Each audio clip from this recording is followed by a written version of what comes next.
ভাগ্য আমায় নিয়ে করে কি খেলা, মনোযোগ দিয়ে ভিডিওটি দেখুন।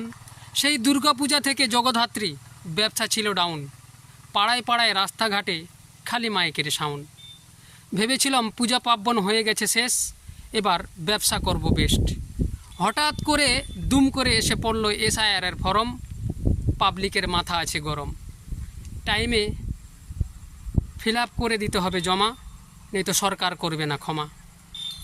ভেবেছিলাম সুখে একটু শান্তি করে ব্যবসা করব। আমার মতো যারা হকার ভাইরা রয়েছে, পাড়াতে গেছি ভাই, শুধু হাতে হাতে ফরম, পাবলিকের মাথা আছে গরম। তো কি করে ব্যবসা হবে বলেন?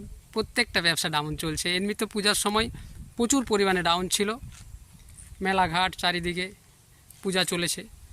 তারপর ভেবেছিলাম একটু ব্যবসা করব শান্তিতে, সেটাও হলো না। এই ফরম আর ফরম, কতদিন থাকবে মাথা মানুষের গরম। চলো, আমি আছি তোমাদের সাথে, এইভাবে নিত্য নতুন ছন্দ মিলিয়ে তোমাদের বলবো।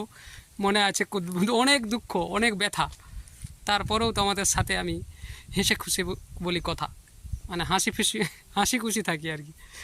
তো চলো, এখনকার মতো আবার নেক্সট ভিডিওতে দেখা হবে।